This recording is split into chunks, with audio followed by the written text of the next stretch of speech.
Hi, I'm Sharon Bill. My lessons now move on to the Grade 2 ABRSM Discovering Music Theory workbook. And do remember that in this Grade 2 theory study, we now need to remember everything that we've learned from Grade 1 ABRSM Discovering Music Theory, and we now add this new information into this. And so in Grade 2, we now add the topics of ledger lines, where we look at more than one ledger line. We look at 2 ledger lines above and below that, because we need to extend the notes in the range on the stave in both the treble clef and the bass clef. We look at new time signatures now, where we're not just counting in crotchet beats, but we're also counting in minim beats and quaver beats. We look at grouping notes and rests in these new time signatures, and we now move on to keys and key signatures with sharps and flats of up to 3 sharps or 3 flats, and this now includes the harmonic minor scale as well as the major scale. And we look at the related keys and how major scales and minor scales share a key signature. We now also add the topic of intervals, where we count the distance between notes in the degrees of the scale, and we now look at tonic triads, where we build up a chord of 3 notes built on the first degree of the scale in all of the scales that we've learned so far. And as we move on to the final sections of the Grade 2 Discovery Music Theory workbook, we now look at musical terms and signs, where we have some more Italian musical terms,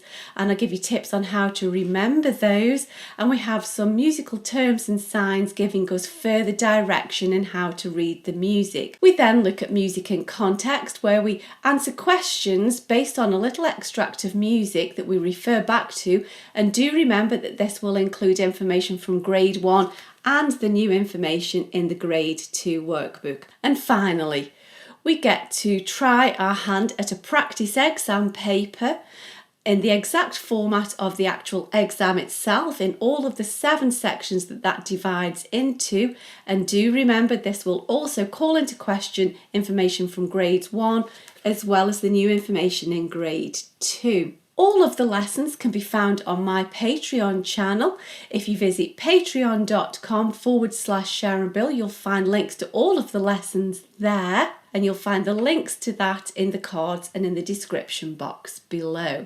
And after this short little video, you'll find some sample examples of those lessons, so you can see how that I help you step by step through every single exercise. Once you feel that you're ready to take your ABRSM Grade 2 Music Theory exam, I've written an exam technique guide, how to take your ABRSM Music Theory exam. It's full of hints and tips on how to best be prepared for your exam, and also how to make the best use of your time when you're actually taking the exam. This is available from Amazon as either an ebook or in paperback, and you'll find the links to that in the cards and in the description box below. All of the information that you need can also be found on my website. If you visit www.sharonbill.com, you'll find everything that you need to know right there.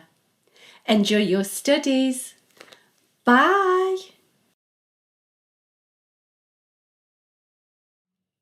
Alternatively, an extra double check that you can do is you could think, well, I don't know what this is, but I'm going to count an octave up. So you could think 1, 2, 3, 4. So 1, 2, 3, 4, 5, 6, 7, 8. So long as you remember to count the given note as 1. And we know that's a G, every chord an octave lower. So you could do it that way as well to help. So if this is an A, good boys deserve up, but always A, B, C. There's middle C, D, E, F. So I'm hoping you've had a go.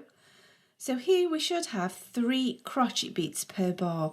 So there's 1 beat, of course, there's 1 beat, 3 in the time of 2, so 3 quavers in the time of 2 quavers gives us another crotchet beat, doesn't it? So there's beat 1, there's beat 2, there's the start of beat 3, that's beat 3, that's our bar line, and so here we start with beat 1 again. That's half of a beat, and then there's beat 2, and it lasts to the end of the bar to beat 3 and to the end of the bar. So in A major, we know that we need to have a key signature of F sharps, C sharps and G sharps. That's not present, so we're going to have to add them as accidentals.